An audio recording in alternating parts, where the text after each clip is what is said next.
and good afternoon to all of you. I'd like to welcome you for today's press statement with Ceferino Rodolfo, Undersecretary for the Industry Development and Trade Policy Group under the Philippine Department of Trade and Industry.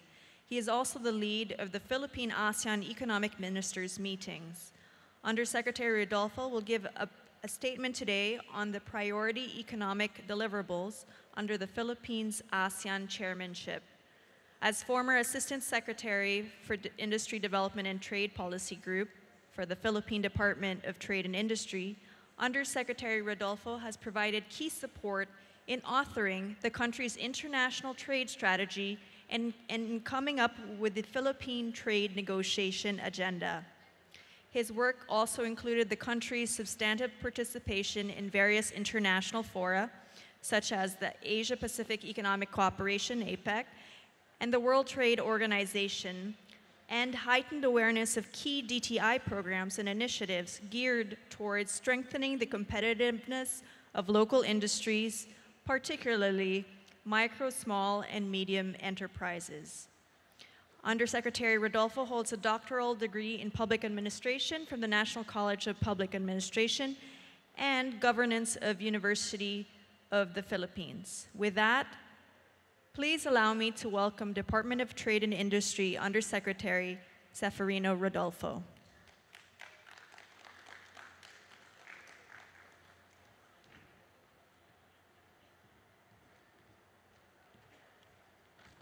Good afternoon, everyone. For the past 3 days, we've been engaged in ASEAN Economic Ministers meetings and related meetings, as well as ASEAN Summit and related summits. At the Philippine level, the trade partners represented in these meetings and summits account for 91% of our total global exports. Now, at the ASEAN level, this would probably be one of the largest convergence of the region's trade partners, made more meaningful as we are celebrating the 50th founding anniversary of one of the fastest growing regions in the world, with one of its fastest growing members serving as chair. So I will be reading the press statement of Secretary Ramon Lopez of the Department of Trade and Industry, who has served as chair of the ASEAN Economic Ministers meetings. Our main goal as chair of the ASEAN Economic Ministers in the past year has been to ensure that those at the bottom of the pyramid can participate in trade, particularly by integrating the micro, small, and medium enterprises, or MISMEs. We are committed in having ASEAN's economic growth become more inclusive. We have been advocating this view in other fora, including in the recent APEC summit in Da Nang, Vietnam, wherein we called on discarding the old view that while trade creates tremendous wealth, it also generates winners and losers. While competition has yielded efficiency gains in trade, we need complementation, cooperation, and collaboration to develop an inclusive globalization model where everyone emerges as winner. The Philippines ASEAN chairmanship this year is a remarkable success, achieved through the concerted efforts of the 10 member states and continuous open dialogue and cooperation with our external partners. This year's chairmanship is guided by the banner theme of Partnering for Change, Engaging the World, under which there are 6 thematic priorities. Number 1, people-oriented and people-centered ASEAN. Number 2, peace and stability in the region. Number 3, maritime security and cooperation. Number 4, inclusive innovation-led growth. Number 5, ASEAN's resiliency. And then ASEAN, a model of regionalism, a global player. Let me focus on the 4th one. Under the ASEAN Economic Community, the Philippines focused on and pushed for initiatives that lead to the promotion of an inclusive and innovative region, where ASEAN citizens can confidently and proudly, they can call ASEAN as their home. AEC's priority for this year magnifies the imperative for the gains presented by the ongoing economic integration to be fully realized and shared by everyone towards an inclusive region-wide prosperity. It thus acknowledges the socioeconomic dimensions of trade and regional economic integration and its contribution to poverty alleviation through advances in trade facilitation, trade in services, connectivity, inclusive business, e-commerce, and innovation, which all provide for the greater participation of MISMIS and other marginalized sectors, including women and youth, in all commercial activities. Propping up the theme are three strategic measures, namely increasing trade and investment. So number 2, integrating MISMIS in global value chains. And number 3, developing an innovation-driven economy. These strategic measures are further supported by 11 economic priority deliverables. So there are 6 priority themes, of which one is very much related to economic, that's inclusive, innovation-led growth. And then under this economic theme, there are 3 strategic measures.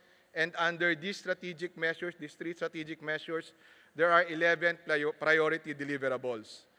Of the 11 priority deliverables, the Philippines, together with the whole of ASEAN, has been able to successfully fully achieve 8.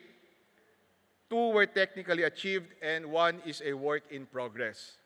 Let me give you updates. Just for your information, the hard copy that we distributed early this morning, we have updated that a bit because of the some updates that happened through the night and early this morning. Early this year, the ASEAN economic ministers endorsed, number 1, this is the first of the 11 priority deliverables, the focus and strategic action agenda on investment, which aligns with the ASEAN Comprehensive Investment Agreement. Under this was the conduct of the Linking ASEAN MISMIS with Global and ASEAN Multinational Enterprises, or MNEs, an event that was conducted last October 19, and which brought together about 90 companies, small MISMIS and large companies, and provided them with the opportunity to interact with each other, start initial discussions on possible future cooperation joint ventures, and we hope that this can be replicated in succeeding ASEAN chairmanships. So there were about 90 companies from 5 ASEAN member states that participated in this event. Now, at the sidelines of the 30th ASEAN Summit in April in Manila, this is the second economic priority which was delivered. Philippine President Duterte and Indonesian President Widodo sent off the maiden voyage of the ASEAN RoRo that plied the Davao General Santos Bitong route. The ASEAN RoRo supports the region's efforts towards pursuing integration, enhancing connectivity, expanding trade and investment opportunities, and developing MISMIS and the sub-regions. Now, during the 49th ASEAN Economic Ministers meeting that the Philippines hosted in September, ASEAN Economic Ministers adopted the following. So this is the third priority deliverable. The ASEAN Seamless Trade Facilitation Indicators. To assist ASEAN in our efforts to design and implement trade facilitation policies, regulations, and procedures, this is expected to facilitate the goal of increasing intra-regional trade between the period 2017 and 2025, and this will be complemented by the agreement among member states to reduce transaction costs in trade by 10% by 2020. And the fourth deliverable was the ASEAN Inclusive Business Framework that aims to contribute towards achieving the AEC 2025 vision of a resilient, inclusive, and people-oriented and people-centered community by providing a platform for MISMIS to be integrated in the regional and global value chains. And the fifth one is the ASEAN Work Program on Electronic Commerce 2017-2025 that would provide ASEAN the framework for increasing participation of MISMIS in the regional and global economic activities, especially with the lowering of trade barriers and operating costs of businesses given the current technological and digital advances. Now, for the sixth deliverable, more recently, the Philippines successfully conducted the first full and comprehensive country visit exercise under the AEC 2025 Monitoring and Evaluation Framework. This was held last October 9 to 13, 2017. The country visit ensures that policies are facilitative and they do contribute to the ongoing regional integration efforts towards greater inclusivity. Now, at the 31st ASEAN Summit plenary meeting, ASEAN leaders, and this was yesterday, so number 7, ASEAN leaders adopted the following.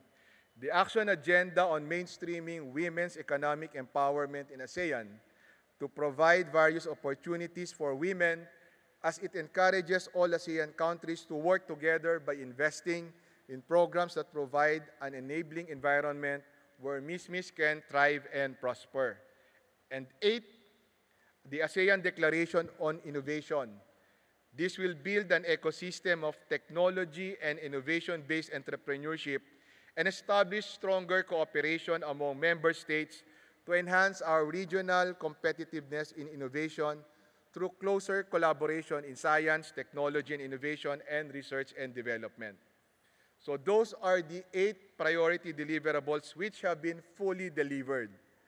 There are 2 deliverables which have been technically completed, and these are, number 1, the substantial conclusion of the discussions on the region-wide self-certification scheme this year, which is targeted to be fully implemented by 2018. This simplified and streamlined procedure would allow businesses, especially MISMIs, to maximize the opportunities presented by the ATIGA and the various FTAs that ASEAN is a party to, therefore providing them with brighter prospects to participate in trade. And number 10, so this is the second of the 2 deliverables technically completed, is the substantial conclusion of the ASEAN Trade in Services Agreement, or ATISA. This will happen this year. This would further facilitate trade in services integration in the region through deepened commitments and increased transparency.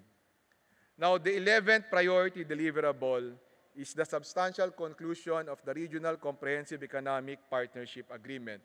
This remains as a work in progress. Nonetheless, the level of engagement on the RCEP has been unprecedented. Leaders of RCEP negotiating countries will meet for the inaugural RCEP summit this afternoon, in a few minutes.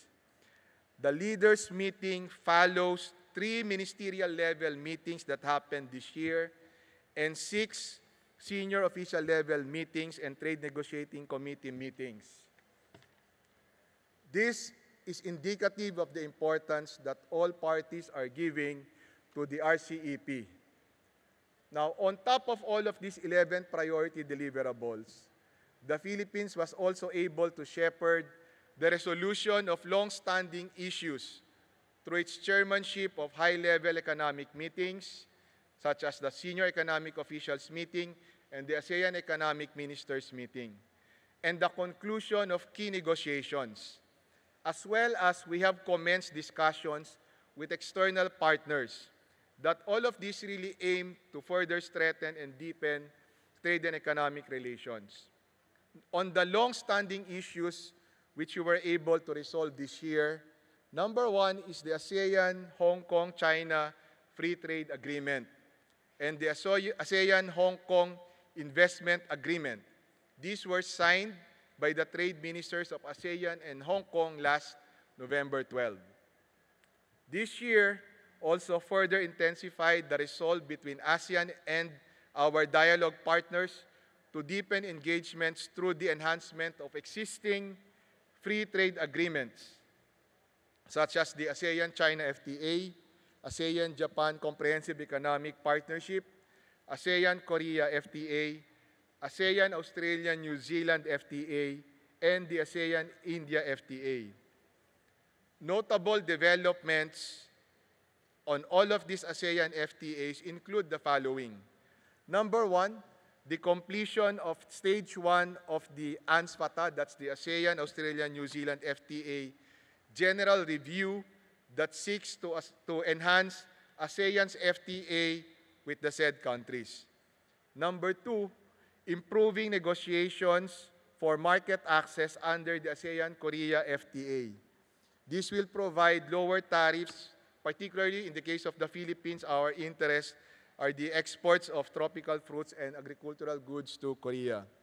And number 3, this is very important, as has been announced yesterday by Prime Minister Abe, issues related to the finalization of the protocol to amend the ASEAN-Japan Comprehensive Economic Partnership Agreement to incorporate the chapters on trade in services, investment, and movement of natural persons have been resolved.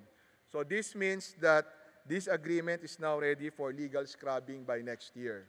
Now, in a bid to deepen ASEAN's relationship with our external partners and provide more opportunities to ASEAN peoples, we continue to embark on discussions for possible FTAs with other regions. In particular, the ASEAN and EU commenced discussions on the possibility of resuming the negotiations for the region-to-region FTA, which has been on hiatus or was stalled since 2009. Second, for Canada, ASEAN embarked on a joint feasibility study with Canada, and the two sides have agreed on the conduct of exploratory discussions to further assess the merits of a possible FTA. And lastly, an FTA with Russia is also being explored as a region-to-region FTA between ASEAN and the Eurasian Economic Union. This will start with information sharing and confidence-building activities to be undertaken as stepping stones to more formal FTA talks. We are optimistic that these developments will later help generate greater trade and investment engagement for our country, which in turn would help create opportunities, jobs, and employment for our countrymen and lift our people from poverty and really encourage more MIS to be integrated into trade. So thank you very much. Since our speaker has another meeting after the briefing, we will not be able to take questions. You may access a copy of the statement at any of the press kiosks or at the information counter in front. Please be advised also that the press briefing at 3:30 with spokesperson Harry Roque has been canceled. Thank you very much, Usec Rodolfo, and all of you for your time. And that ends today's press briefing. Thank you.